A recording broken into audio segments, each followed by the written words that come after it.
Shopify grows your business no matter how far or big you grow. Shopify is the global commerce platform that helps you sell at every stage of your business. Whether you're selling your fans' next favorite shirt or an exclusive piece of podcast merch, Shopify helps you sell everywhere. Shopify powers 10% of all e-commerce in the US.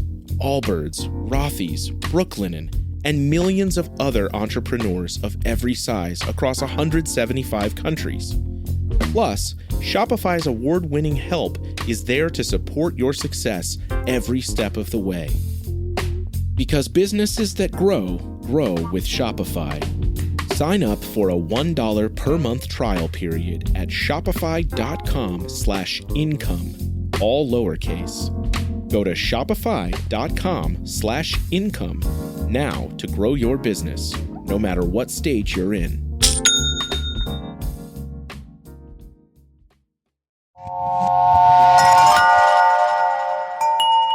Slow Burn Media, Evergreen Podcasts, and Killer Podcast presents Who Killed, a podcast that provides a voice for the voiceless. A Paulding County judge revived hopes of a family searching for answers in a 1960 murder today. The judge approved the request of Nancy Eagleson's family to exhume her body to search for DNA evidence. Eagleson was 14 years old when she was abducted while walking home with her sister Sheryl from the movies on November 13th, 1960. Her body was found early the next day, and no one has ever been charged. The family believes there may be some DNA on the body or inside the coffin. Sheryl says she hopes this is the first step in getting long-awaited answers. I always ask myself, why didn't he take me? Why didn't he take me too? And I was left behind, but I think I was left behind for a reason now. As I said, I have a nice, beautiful family, and that's why. And I can't keep asking why. So, but I'm just so happy that we get this yes, so we can kind of maybe put an answer to some of our questions. The family has 75 days to have the body exhumed. We'll continue to follow this story for you. Hello and welcome to the 200th episode of Who Killed.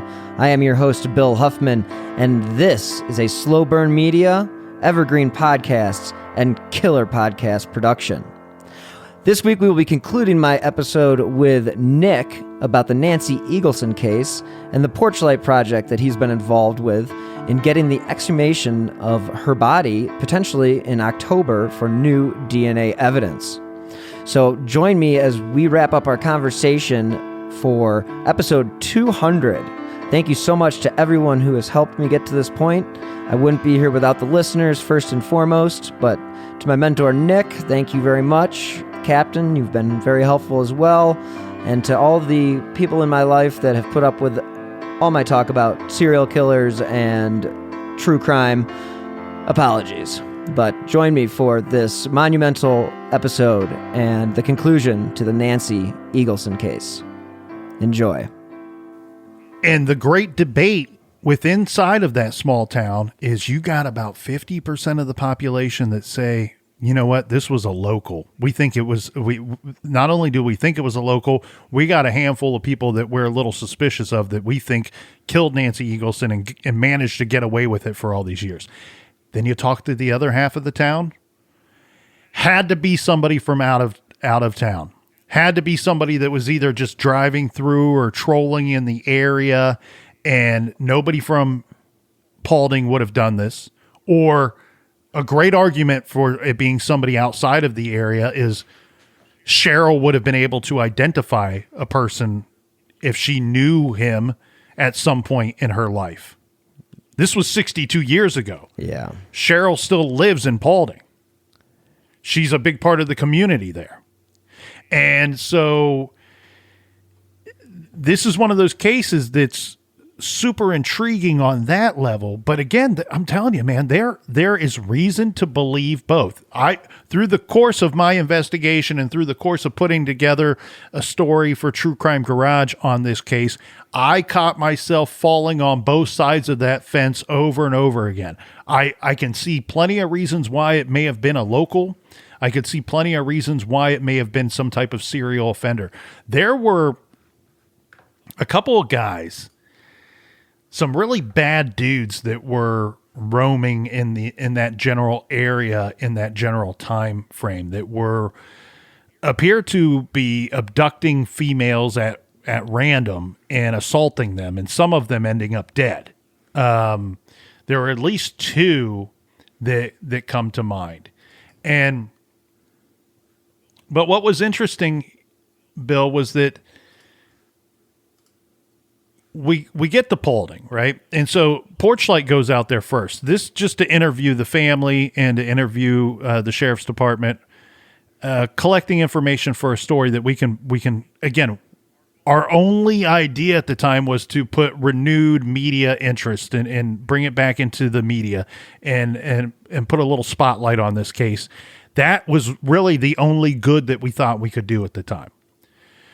Porchlight meets with the family. I wasn't present for that first meeting. And the family says, we want to exhume Nancy Eagleson. We want to exhume her body.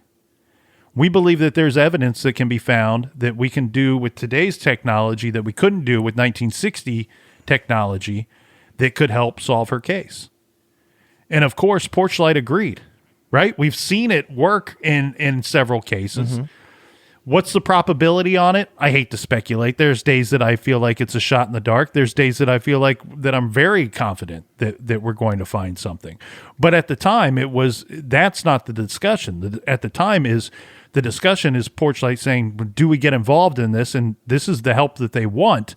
Do we get involved and try to help exhume Nancy's body so that we can try to do modern day detection work and forensic detection work on this situation? And seeing how passionate the sisters were, seeing how passionate the community still is, and the sheriff's department as well, it seemed like a no-brainer. Okay, we're going to help do it. This is not a cheap thing to do, right? One thing that I've been asked on these interviews that I've done is, well, how much does this cost? And to me, these are all great news outlets. I don't have anything against them. They're doing great work. That question to me was so damn annoying. And there were people that wouldn't give up on it. I go, look, I try to politely say, look, I don't have those numbers in front of me. Because it's not about what it cost at the end of the day.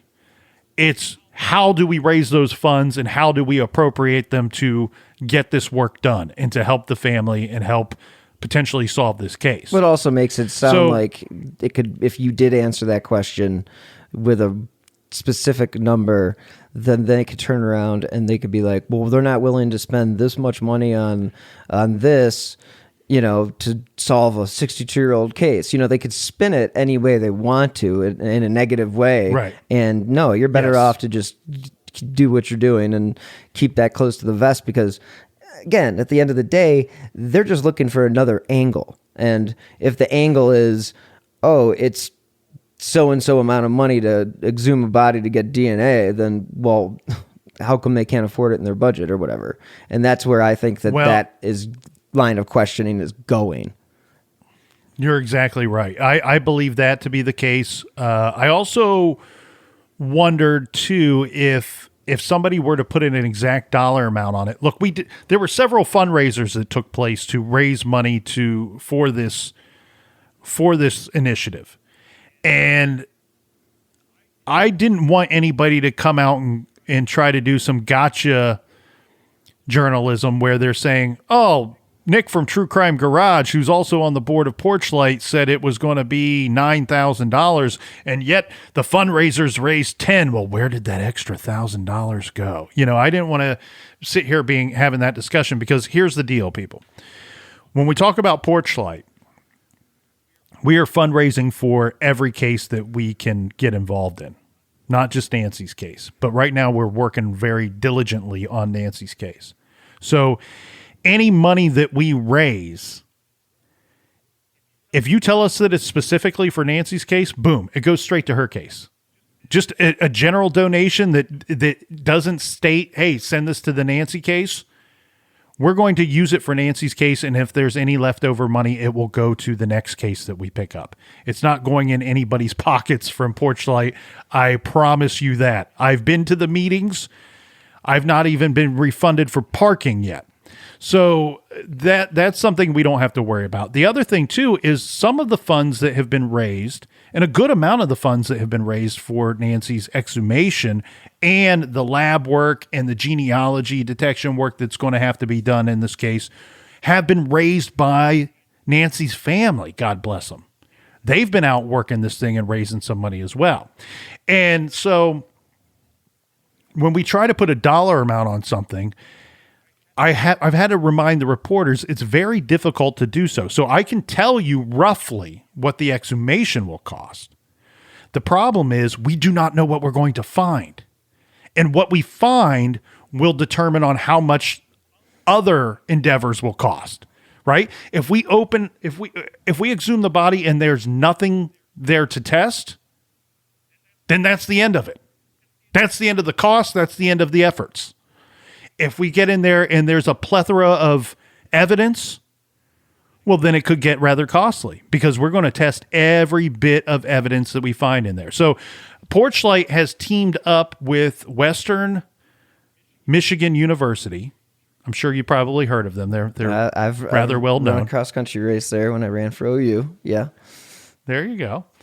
And so we've teamed up with them, and they are going to be they're going to be there for the exhumation process. This is something, again, like I said, it's community all coming together, everybody working together to solve Nancy's case, find justice for the Eagleson family, find justice for the community of Paulding. Because as we've discussed on your show, and I say this all the time in the garage on True Crime Garage, when you abduct and murder a child, that is a crime against the whole entire community. That is the worst thing that can be done. And that is a crime against the community. And what I love about the community of Paulding is they are standing up arm to arm in arm together, 62 years later, still all this time, and saying, this does not happen here. This does not happen in Paulding. You can't come to our town, or you can't grow up in our town and take one of ours away from us and get away with it. We will work her case forever. We will keep working her case. So this is a case where sheriff's office will have members from their staff, the appropriate members from their staff at the exhumation, so that we will oversee the chain of custody of any of this evidence that we find. This is taking a lot of people working together to hopefully we find something when this exhumation takes place, which we're hoping for October. Why are we hoping for October? Because a judge granted us permission to move forward with this process, which was a little shocking and surprising to me that you needed to get a judge to sign off on it when you have the family who's really hoping and praying that this happens. This is their last shot at justice. Yeah. Unless somebody comes in off of the streets and just pours their guts out and spills the beans and tells the sheriff what they did 62 years ago, this is the last shot. And what's so fascinating to me is we talked about there's a few people in the public that have been looked at over the years. We've talked about some people from just outside of the area that have been looked at over the years. And there's been a few different sheriff regimes since 1960, and different regimes had different opinions on who was responsible or who was likely responsible for Nancy's abduction and murder. And the current day sheriff's department, which I think they're probably the most dialed into the way that these types of crimes work, and certainly have more awareness of these types of crimes. 1960, stranger abduction, murder, we didn't know a whole lot about that back then. We didn't know the workings of the criminal mind back then, or that type of criminal back then. And today we do. And that's reflected by the sheriff's department, and their view and opinion on the case is right down the middle.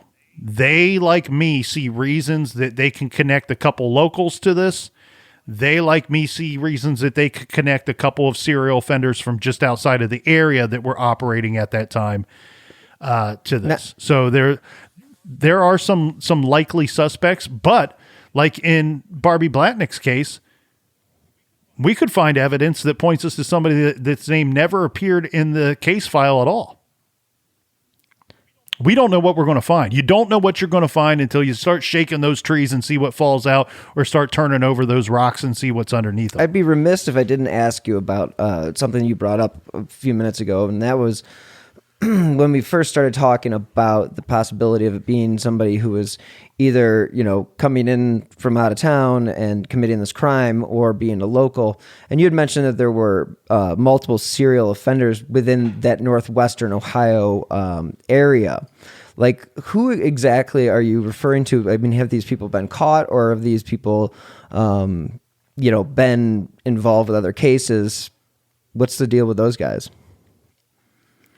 So let me shuffle through my papers here and see if I can find some names for you, because it's been a couple weeks since I've looked into the details about the actual suspects. So the Robert Lee guy, he was pretty much just bam, bam, gone from the storyline from the beginning. They connected him, and then you said he went. Now this is interesting, and I'm going to say this because this was the time in the period of the time that you could do that. And that was put somebody in a mental health facility under, confinement. You could confine somebody to a facility.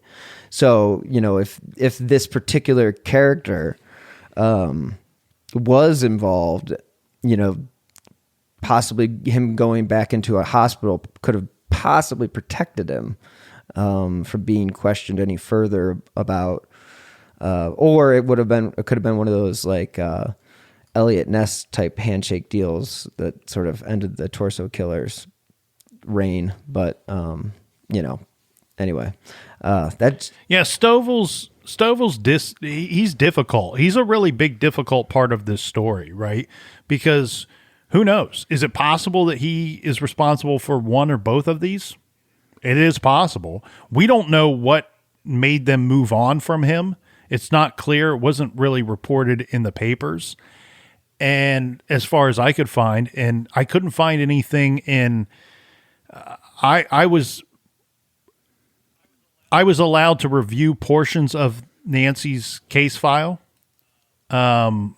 which isn't always the case, obviously, on True Crime Garage and cases that we cover. But in this case, I was.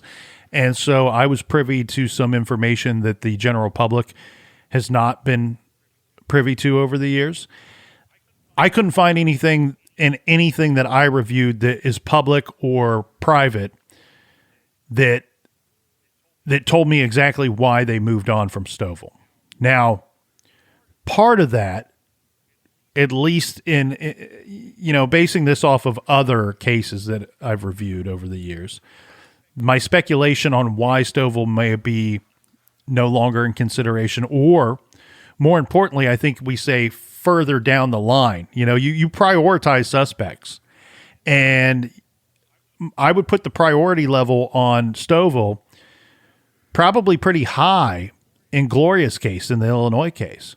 Nancy's case, a little low, because the problem with Stovall is we can't put him in Paulding County. We can't put him in Paulding Village that night. It's much more reasonable to believe that he may have been in the area where Gloria was taken. So it gets difficult with him to put him in Paulding. So that's a little weird. I'm sure that they found something. There must have been something to get him. He's again never been cleared as far as I know, but also he disappears from speculation rather quickly in this case. Yeah, he's kind of off the suspect list. Exactly. So the case up in Michigan that I was talking about, while we have Sheriff Keeler, who was in contact with the jurisdiction up there, that is because it was a similar type victim who was abducted walking home, I believe, from either school or getting off of the school bus, who was abducted. That case was solved a few months later. They found the perpetrator who ultimately confessed to it, and they got a conviction in that case. So that one goes away because it was an individual that would not have been in Paulding County. It was a farmhand that had seen the girl walking home, abducted her, and there's no reason to believe that he had anything to do with Nancy's case. Now, in Nancy's case, when we talk about some of these local bad guys that might be tied into it, Thomas Ball is an interesting individual. And then I'll give you one too here that his name's Virgil. So let's discuss Virgil quickly. Usual because suspects. Right, and I'm going to try to refrain from using Virgil's full name because publicly he has been, let's put air quotes up here, cleared in Nancy's case. I don't know. I wouldn't have personally have cleared him if it were my case, but again, nobody's paying me 10 cents to solve their crime. I do it for free for nonprofit. He was cleared off of a polygraph test.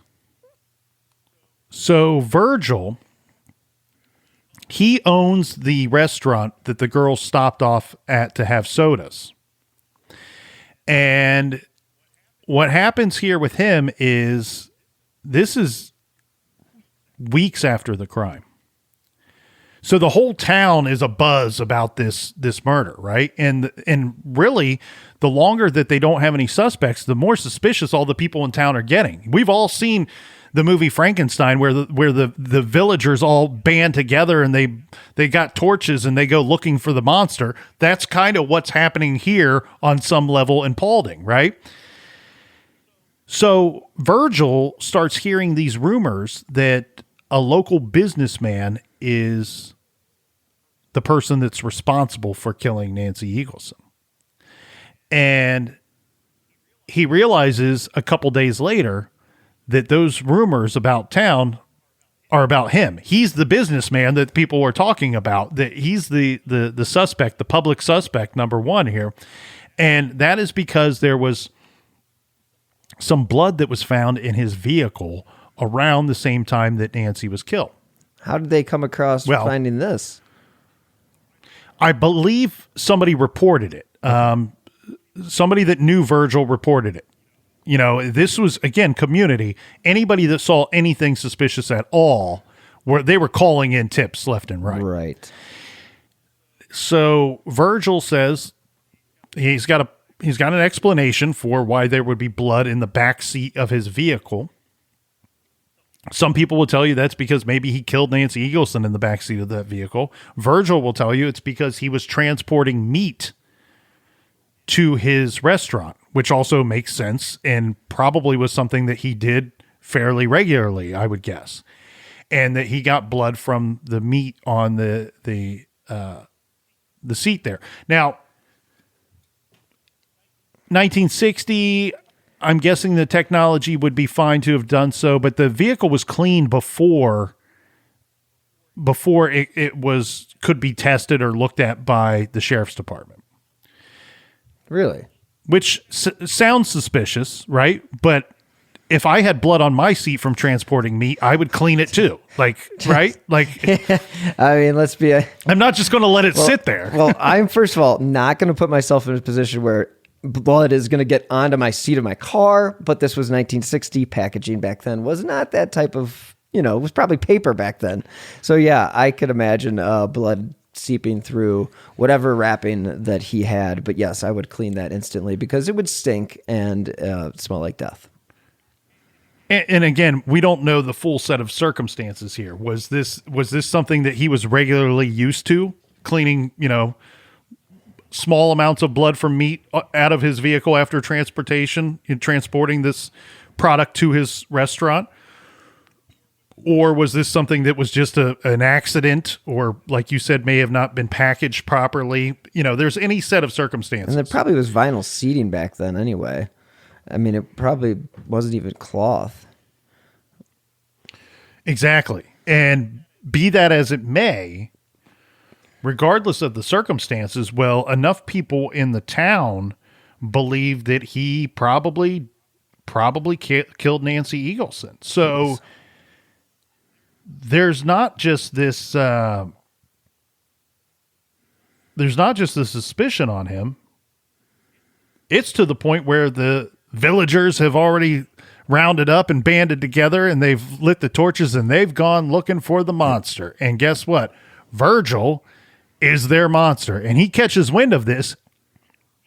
He contacts Sheriff Keeler, and says, look, I didn't kill Nancy Eagleson. He knew who she was. Everybody in town knew who everybody was. I didn't kill Nancy Eagleson. These people think that I killed her. And the sheriff says, I'm going to come and arrest you. And maybe arrest is not the right word, but I'm going to put you in my custody, because if I don't, these people are going to kill you. They were going to string him up in town square. They were ready to judge, jury, executioner style this dude right there in the middle of town.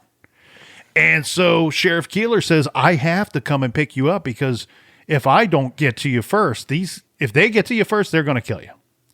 So he puts, to keep Virgil safe, he puts him in the jail, and then it puts in the right steps to polygraph Virgil. Virgil passes this polygraph, and the sheriff comes out and publicly clears Virgil. Now, you and I know, Bill, that likely most jurisdictions today in 2022 would not publicly clear an individual because they passed a polygraph test. There are still jurisdictions that do, but many that won't to this day. And I'm actually not going to fault Keeler. I think that's a little bad for business. I wouldn't run my investigations that way. And there were other suspects that were cleared in the Eagleson case based off of passing polygraph tests. So I wouldn't have conducted my investigation that way. However, in the Virgil situation, where this guy, any suspicion that remains on him, you're risking physical harm or death to this guy. You have to come out and say, look, we talked to him, we investigated him, we looked at the car, we looked at his house, we gave him a polygraph test. We can't find anything to connect him to the Eagleson case. He passed the polygraph. He's publicly cleared. I think in this situation, you have to. Like, every case is different, every case is unique, every suspect is unique, every situation is unique, and you must treat them as such. And so in this case, I would have, it's your job to protect and serve your community. Part of your protection is protecting everybody in that community. Nobody wants to see Virgil strung up to a tree, outside of Paulding. And so the sheriff had to do that in this case. Sure. I mean, we've seen it in, cases in the early, late 1800s, early 1900s, the KKK, somebody in the South arrests a black man for something. I mean, it was very possible that the door of the jail would just be coincidentally unlocked, and that person would be taken from the jail and, just like you said, lynched. And it's awful. And good thing that Sheriff Keeler had the wherewithal to do that. Unfortunately, like you said, it did Virgil a service because it cleared him from the public's perspective, but did it really at the end of the day? I mean, back then, I'm sure they all believed it because there wasn't such thing as junk science back then. So a polygraph was probably pretty reliable to these people. And that's not to say that they're, there's anything. Just technology that was pretty much the advanced technology that was there for investigations and for interrogations. So if they passed the polygraph, well, to the general public, that's a clear sign that they had no involvement because they don't know, they don't know any better. Well, and to kind of double down on a lot of what you're saying there is when we look at this case, think of 1960 in these smaller communities, these smaller, less populous counties, the sheriff is damn near king in some of these places. And so his or her word it's almost gospel, right? And so the sheriff who everybody knows in the county of Paulding comes out and says, this man didn't do it. My office and me personally have looked into this dude and investigated this guy, and we've cleared him. Well, that is a pretty firm answer, and most people are going to believe. He's an elected official, so I mean, I think people do believe what they're told to a degree. Not counting what's going on today. The other two individuals that are interesting to me, if we were going to go outside of Paulding, look, maybe we'll circle back into one that's still in Paulding that's interesting to me. But,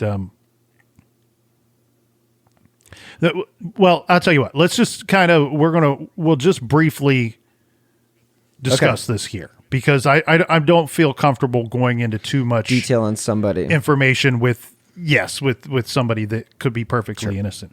There is a man who still resides in the greater Paulding County area to this day, and he, in my opinion, would make a good suspect. He is somebody that came forward years later who has said that he believed that he was an additional witness to the abduction. And he says that he reported it the day after the abduction. He reported it to the sheriff's department. Sheriff Keeler's no longer around to tell us if that part of this man's story is true, right? Because why am I suspicious? Because if this man did not report anything back in 1960 and then decades later says that he witnessed it, well, then I start to wonder, is he injecting himself in the case, in the investigation, because he wants to know what they know, what law enforcement knows. Therefore, if he is doing that, then he would be my suspect number one, by far. There would be a significant drop-off from him to the rest of these suspects. Yeah, anybody who puts them involved, wants to get involved in the investigation or put them in front and center involved, they're always somebody that you need to be questionable about. The portion of the case file that I reviewed does not show a report from this man the day after the murder was committed.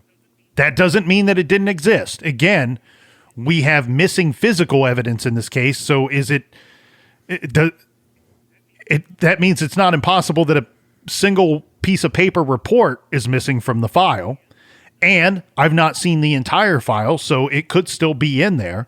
And again, Sheriff Keeler's not around to tell us if his office took that report or not. So that's one of those things that it hinges on the unknown. If this dude did report what he witnessed the day after the murder, I wouldn't be suspicious of him. I would put him very low, very, very low on the priority list. If he didn't report this back then and then reported it decades later, again, a number one suspect for me and significant drop off to everybody else. So because it hinges on the unknown, I think we need to kind of move off of him rather quickly, Bill, and we can discuss some of these out-of-towners. Yeah, sure. Let's hear it. So there were at least two pretty bad men that were operating in the area at the time. There was a man named Mark Hodges who did not live in Paulding, but he was suspected of and convicted in at least one case of similar types of crimes, where random females that he came in contact with were assaulted or abducted or killed, or all three. So when we say suspected of, in a couple of cases, Bill, he's suspected of so much so that he's arrested and taken to court. They just couldn't get convictions in those cases. They do finally get a conviction in one case. Now, in one case that he was suspected of And I should say, I'm going to say suspected of in all these cases because I'm a little uncertain. I don't have it in my notes in front of me. I got a file on Nancy Eagleson like you wouldn't believe. It looks like a Tom Clancy novel. It's so thick. So to spare your listeners me shuffling through a whole bunch of papers here, one of the crimes that he was suspected of, it goes down like this. We have a young woman, maybe even teenage girl. She's riding her bike on a rural street, on a rural road. That's always a fun 2 words to say together, rural road. People are making fun of us or laughing at us right now, Bill, but try talking for a living. It seems easy. Especially when you take It's and not you look that at the easy. words and then you start to think about the words and then they just start to. Yeah, I've had days where I've can't pronounce a normal word and I've just lost my brain. I don't know. Well, and keep in mind, I'm born and raised in Ohio, and part of my family tree comes from the South. So I got a certain percentage of hillbilly in me that I'm rather proud of. And so I don't mind screwing up these words and sentences for y'all. But so she's riding her bike on a rural road, and this is as terrifying as Nancy's case. A vehicle strikes her on her bike. This is not an accident. This is with the purpose of abducting her. Hits the girl on her bike, knocks her into a ditch. She's assaulted in the ditch. And I believe in this case, the victim lived. I can't remember. Again, I don't have my notes in front of me, but Mark Hodges is suspected of several of these types of crimes. Some of the victims survived, some of them didn't.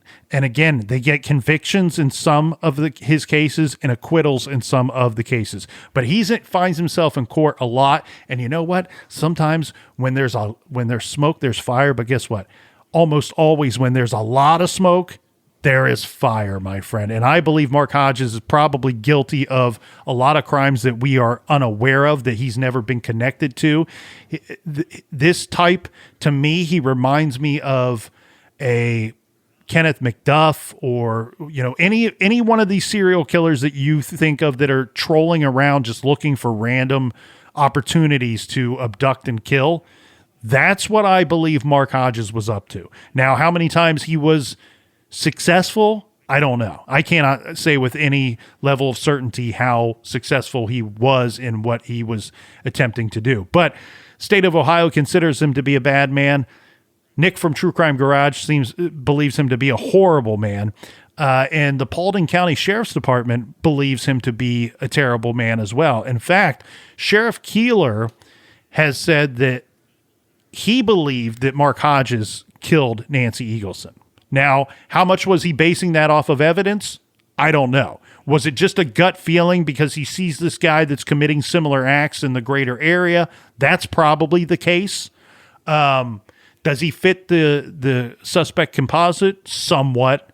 But there's another individual that we should talk about, and his name is Thomas Ball. So Thomas Ball is rather interesting because he is suspected of an assault and rape in a nearby county, near to Paulding County, roughly within a year or so of the Eagleson abduction and murder.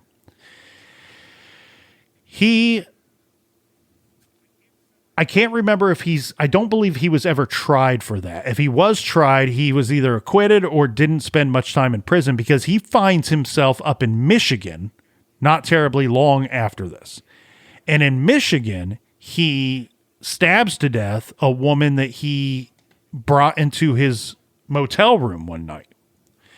Well, they quickly pick him up on that case, and he gets convicted in that murder up in Michigan. Okay?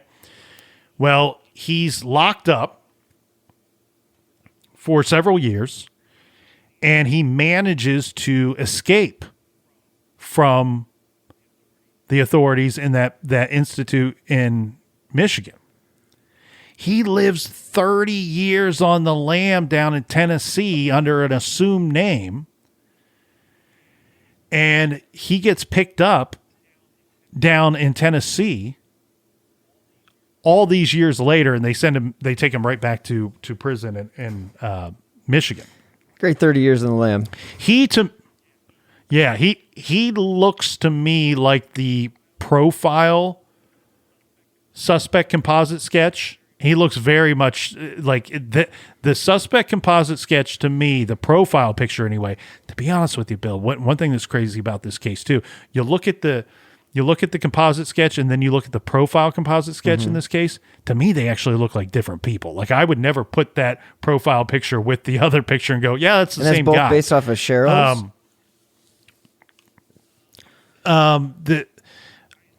That's not information that I care to discuss. Again, this is a cold case. It's a very open investigation. Sheriff Jason Landers is very open about that and has said so publicly many times that this case is very open and his department is invested in this case and anytime a lead comes in, they're going to work it.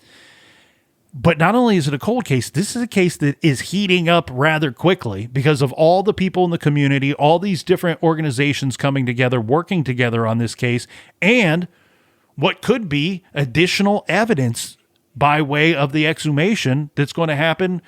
It could be just a matter of a couple weeks before we are faced with new evidence in Nancy's case. So I do not want to create any problems for the investigation, right? For the actual, because it's not going to be, Porchlight is assisting the Eagleson family. Porchlight is assisting the Paulding County Sheriff's Office. You're not running the investigation.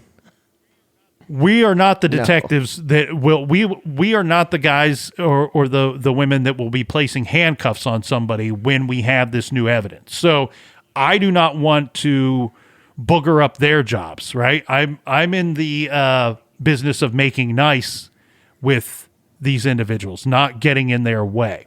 So we won't release any information as far as that is concerned. I only to say though, Bill, that Thomas Ball, is he capable of this kind of crime? Absolutely. Does he look like the profile composite sketch? To me, he does. The composite sketch profile picture looks like a younger version of Thomas Ball. Does that mean he's guilty? No, it doesn't. I think Mark Hodges is very good for this murder. I think Thomas Ball could be good for this murder. I also think that there are at least two local individuals that I am highly suspicious of.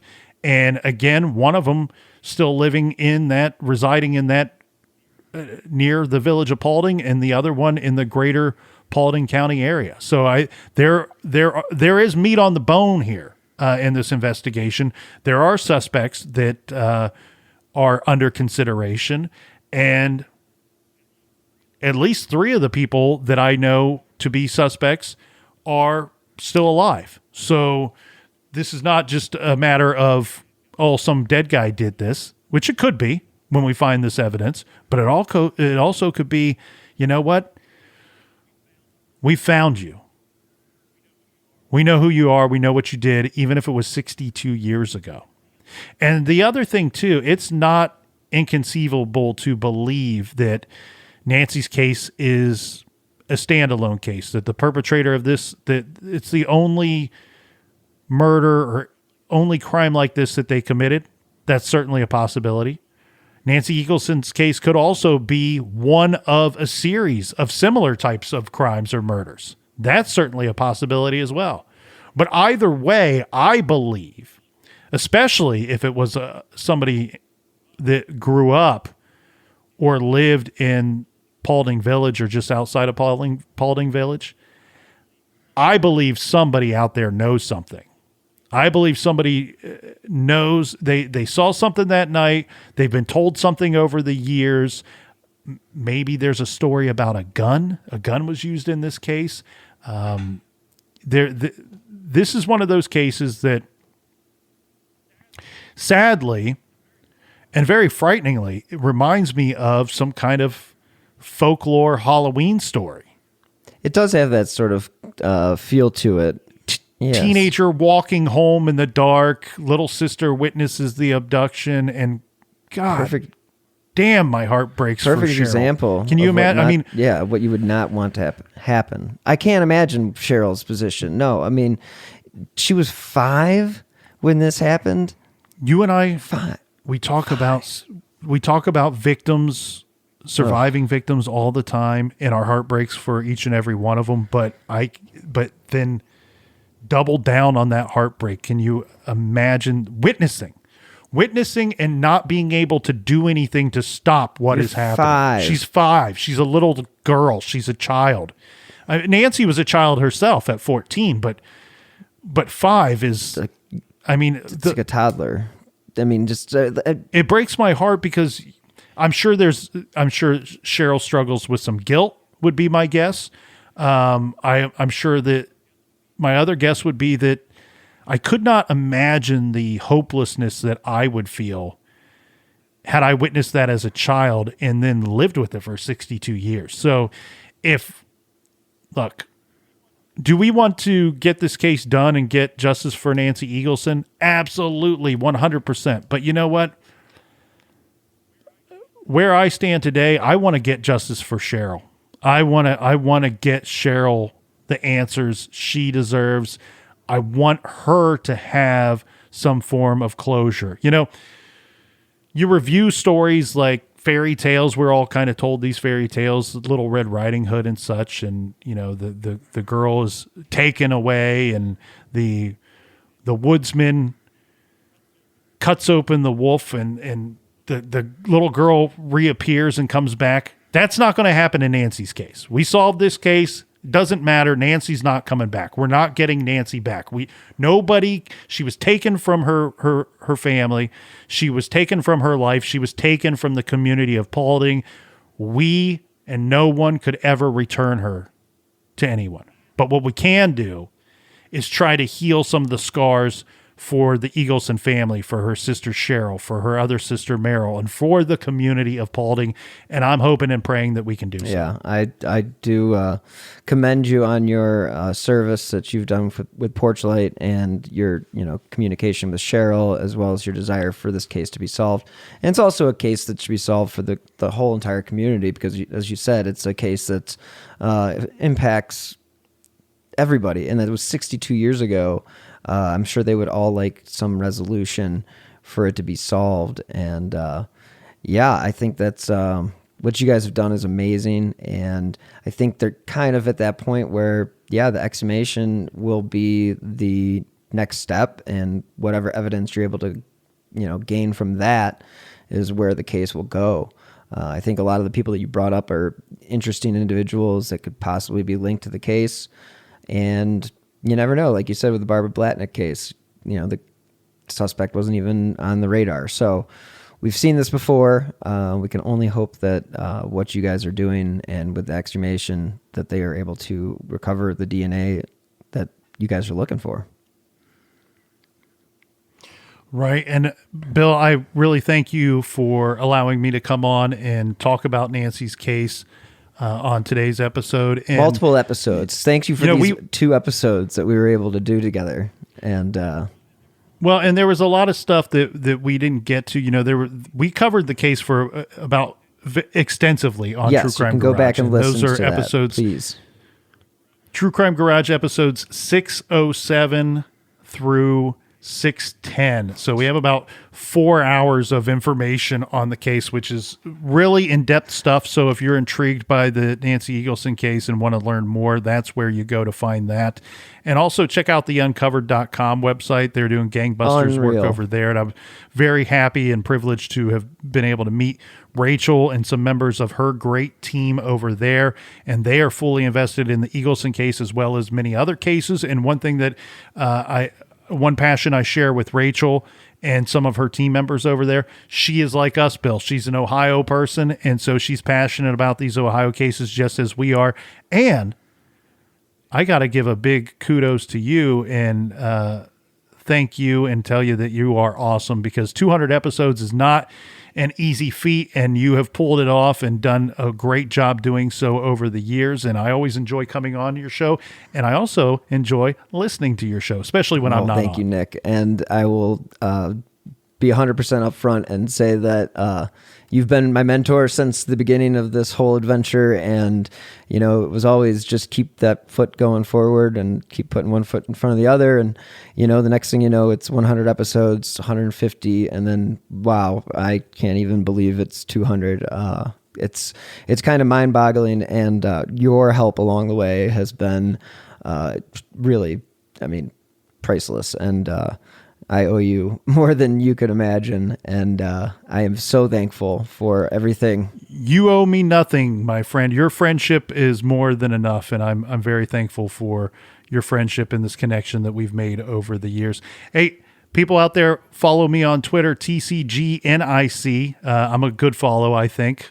Check me out, TCGNIC on Twitter. Bill, I love you, buddy. Congratulations on the success of the show, and hey, you have to have me back for 300 Absolutely. now, right? You know it. You know who the guest will be.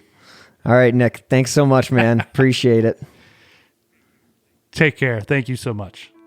Thank you so much again to Nick for joining me for these two very special episodes of Who Killed.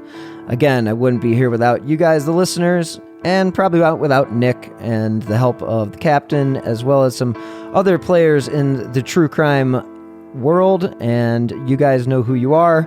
So thank you so much for playing a role in the success of the show. And again, a shout out to Evergreen Podcasts and Killer Podcasts and Slow Burn Media. So thanks a lot again for listening. If you would like to support the show, you can do so via Venmo with my username at Bill-Huffman-3, or just leave a 5-star review wherever you listen to your favorite shows, because I do drop new episodes every Friday. So if you'd like to stay up to date on who I have coming up, or, you know, the cases that I have covered, you can follow me on Twitter at BillHuffman3. So again, thank you to Nick for taking time out of his incredibly busy schedule, as well as you, the listeners, for taking the time to listen to me speak for 200 plus hours. So pretty wild, and thank you again. As I said, I wouldn't be here without you. So as always, until next time, stay healthy and be safe. Something is creeping in, don't follow it down. Let me introduce you to Barry Clue, an authorised financial advisor from New Zealand and a very special kind of stain on humanity. He was a very knowledgeable young guy. He was a registered financial advisor. Type of guy that was bending over backwards to help you. Now, you could be forgiven for thinking that Barry sounds like a great guy, and you'd be right. Well, right up until the point when you're wrong. It was all fictitious. She stole from my son who has a disability. Chris never knew. He died believing that we're all taken care of. A psychopath is somebody who lacks empathy, acts impulsively. I think there's a strong case that Barry might be all of those things, actually. To find out how Barry Clue stole over $15 million from 81 victims, subscribe to Clueless, the long con. That's Clueless, spelt Klooghless.